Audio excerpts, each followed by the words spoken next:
Hi loves! So, in this video, meron tayong Pick a Crystal. So, your love life prediction for first quarter of 2025. So, kahit anong time nyo mapanood yun, basta first quarter, ibig sabihin first 3 months of the year. So, meron tayo ditong crystal number 1. Kung sa kayo mas drawn, my loves, crystal number 1. And meron din tayong crystal number 2.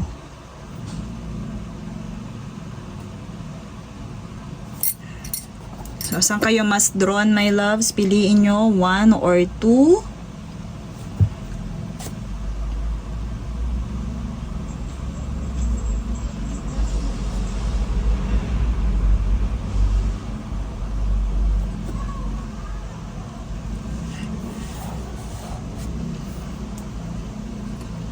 Okay, so let's start with crystal number 1.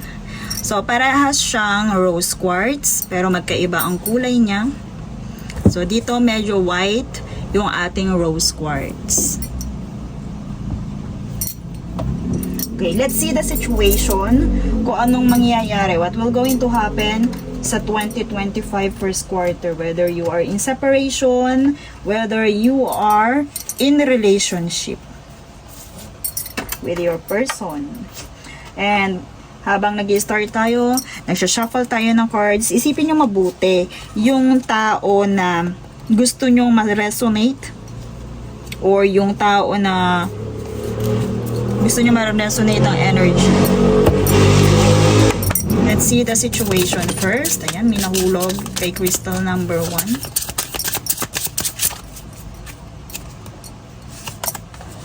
Family. Not showing true self. Fated meeting. Okay, so dito, my loves, your situation, love situation for the next or the first quarter is, meron ditong someone na mamimit mo. If ever na-meet mo na siya or mamimit mo pa lang, basta sa 2025, the focus here is meron siyang hindi sinasabi. Meron siyang hindi pinapakita. Meron siyang, ayan, kung mapapansin nyo, the mask, not showing true self. Whether sabihin natin, iyan ay may kinalaman sa family. And eto, sabihin natin, fated meeting, mamimit mo, kailangan mong mamit itong taong to, kailangan mong malaman kung ano yung totoo sa kanya. And again, itong taong to ay mayroong hindi sinasabi tungkol dito. Pwede din, my loves, na family member mo to or asawa mo na siya, part na siya ng family mo. And this is a fated meeting, kailangan, ito ay masisiwalat, fated, important connection. So, kumbaga, hindi maiiwasang hindi ma-unmask kung ano may tinililihim niya or yung hindi niya pinapakita sa'yo. So, kung hindi mo pa namimit yan, mamimit mo na siya first quarter of the year, my loves. So, let's pull tarot for this confirmation. Anong meron dito sa not showing mask?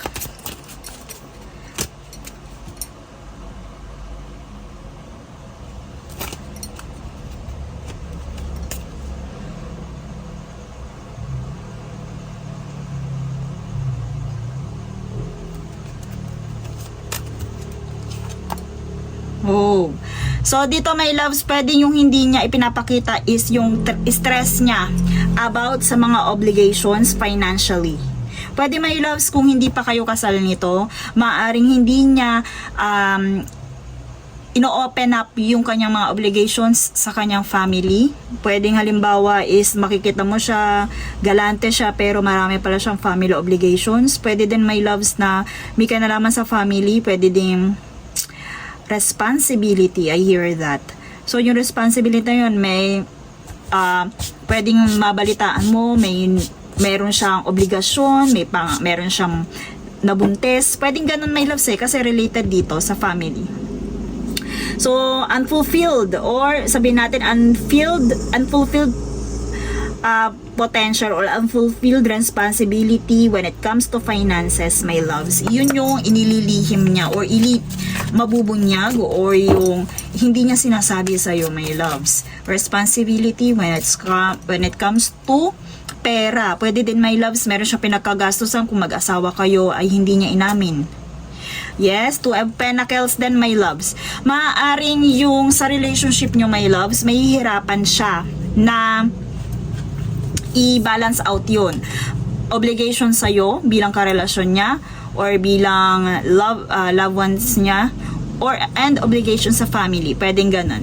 So, meron ditong hati. Meron juggling of two energies dito, my loves. The choices and multitasking. Kung nga kasal kayo, pwedeng related din sa family niya. Basta dito is naninimbang siya. Choices. Fated meeting. Let's see. Oh, so may snake dito and completion, my loves. I hear na meron din naman fulfillment. Kung ito is magiging, it's either chaos or what, kasi hindi mo siya alam eh. Pwedeng gulo yun, pero kung malawak ang iyong understanding, pwede mo siyang sabihin natin ma-balance out. Dito, my loves, may lumitaw na snake dito. I hear na may kinalaman din sa betrayal to, itong unmasked na to sa pera na hindi nga niya ipinapakita, hindi niya in-open up sa'yo, my loves. Pero, merong fulfillment dito. Pwedeng ito na yung masasabi nating completion, fated meeting, completion. So, pwede, my loves, yung karelasyon mo na to, yung person mo na to is masasabi nating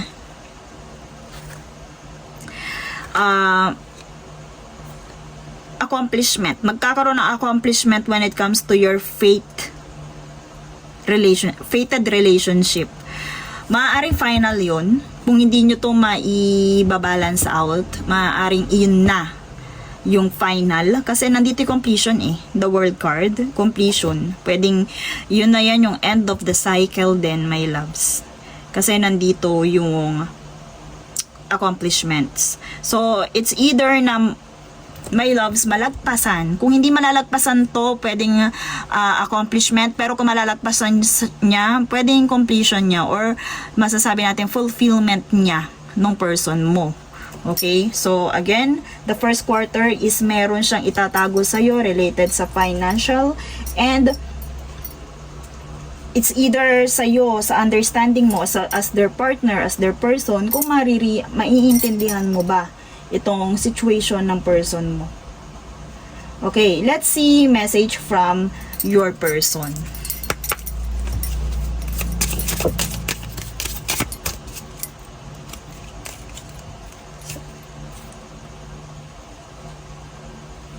Okay, so divine timing. Be patient while things are unfolding. So, this connection is worth the wait. Okay. So, sabi ko nga dito, kung lalawakan mo yung understanding mo, pwedeng ito ay mag-serve sa inyong connection as fulfillment. The divine timing, iyan ay fated, hindi maiiwasan kung ano man yung parang challenges na ma-encounter nyo right now. So, saan yung ating message? Message from your person. Let's see message from your person.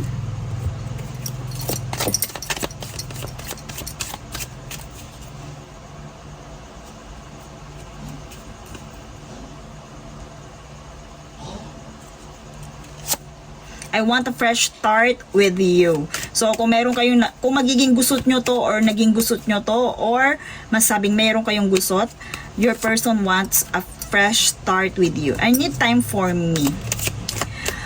Okay, so dito, pwedeng ito ay stress nga niya. Hindi niya sinasabi. Financially, meron siyang stress or magkakaroon siya ng stress. I lie awake thinking about our future. So, my loves, eto, maaaring nagawa din niya yon, itong pagtatago, paglilihim niya financially, nagsikreto siya financially because, alam niyo yung pressure siya when it comes to finances, stability. So, masasabing, meron din divine timing ang mga bagay-bagay. Kung hindi pa siya ready, or kung nandun yung insecurity niya sa pera, my loves, nasa sayo yun. Kasi ayan o, foundation din yan with the 4-4, number 4. Nasa sayo yan, deep understanding, kung magi-stay ka ba or masasabi natin kaya mo bang tanggapin yung kanyang mga challenges and obligations aside or sa labas ng inyong relationship. Okay, let's pull your final card, energy of your relationship for the first quarter. Energy of your relationship for the first quarter.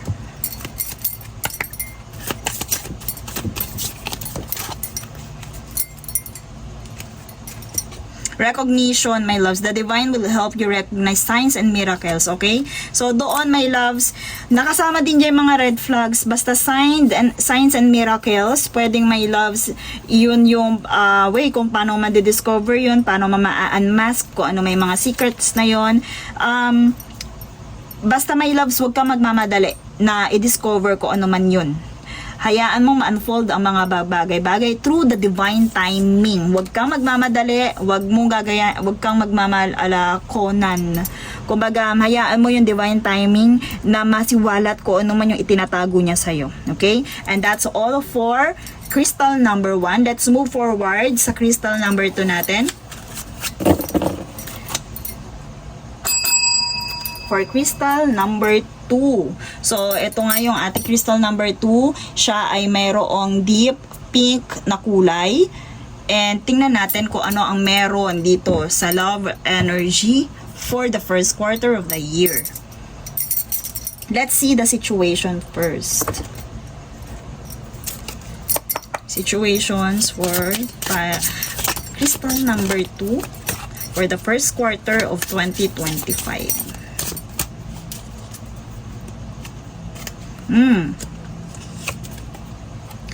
Believe in the right timing. Divine timing. May divine timing ulit. Pwede may loves na related to sa number 1 because of the divine timing. Patience is needed. I also hear that. So, kung I suggest na panoorin nyo din yung crystal number 1. Or mas okay kung ano, kasi may divine timing din dun eh. Compromise. But para magkamukha nga ng energy, my loves. Compromise, making changes.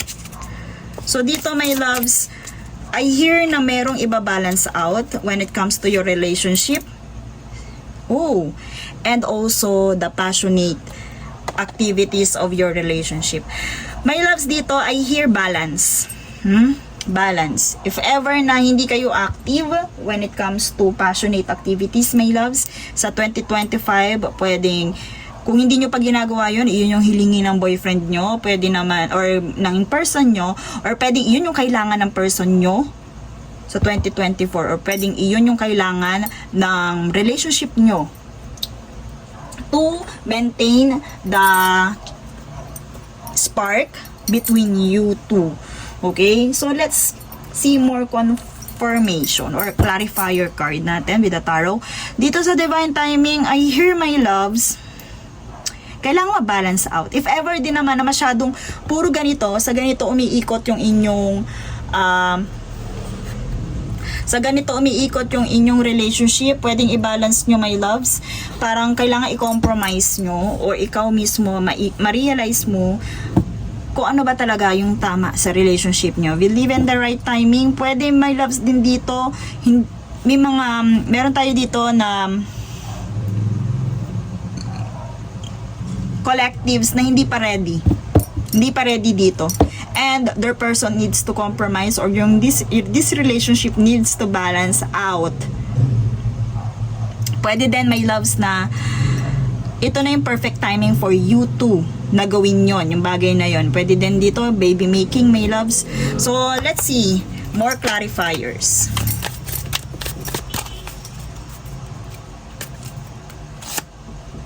King of Swords. So, mental clarity, my loves. So, pwede dito meron kang decision na talagang marirealize mo kung ano ba ang totoo.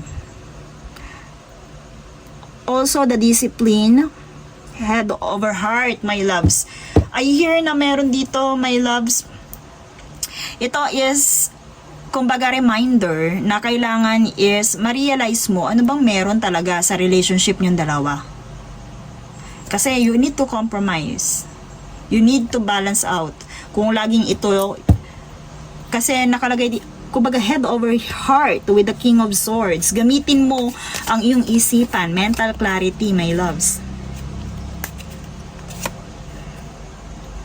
Okay, demanding lack of self-worth, my loves. It's time for you na unahin mo ang sarili mo or magkaroon ka ng balanse. Sarili and relationship, my loves. Baka overgiving ka. Overgiving, pwede yon, my loves. And kailangan din iwasan yung drama. Pwede maging away nyo rin yun pag kunyari pinili mo ang iyong sarili. So, paano mo yun i-approach with your partner? And fear of change. Yes, natatakot ka, pero kailangan mo i-compromise. Pero my loves, dito sa ating tower cards, kung ano man yung tinatakbo ng relationship nyo, pwedeng my loves na may clarity dito, may realization. Pero natatakot kang baguhin yon. Kung may issue, natatakot kang erase. Sabihin nyo sa partner mo. Para kasi dito medyo wala pang changes. Kung ano man yung takbo ng relationship nyo right now, nare-realize mo yon or marirealize mo yun sa 2025 first quarter, pero hindi mo pa siya kaya na erase or natatakot ka pa na nakatatakot ka pa sa pagbabago.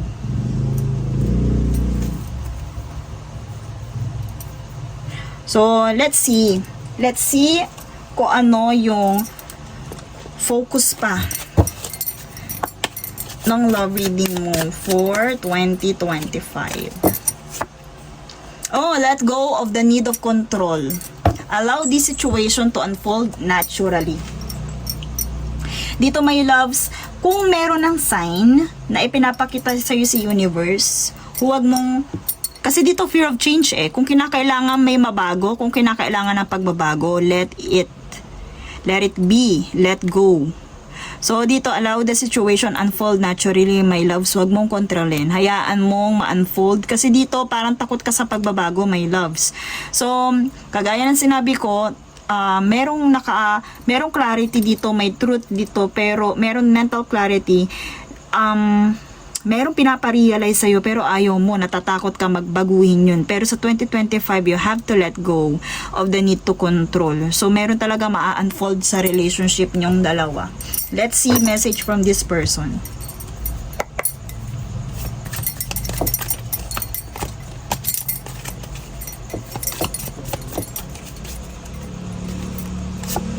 I'm manifesting you. Your person manifesting you or wants you. Time to ground yourself. Ooh, eto, my loves. Definitely. So, a message from your person manifesting you. Time to ground yourself. Pwede din, my loves, meron ditong drama. Nagkakos ng drama. Kaya nagkaroon dito ng realizations, my loves.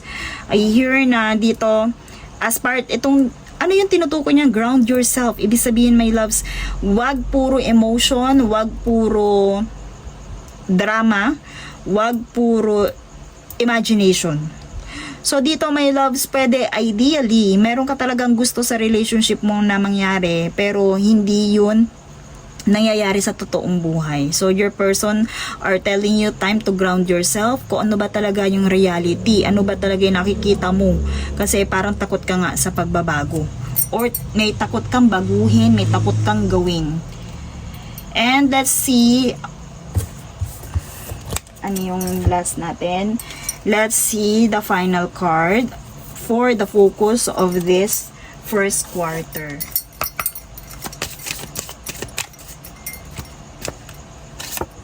Trust.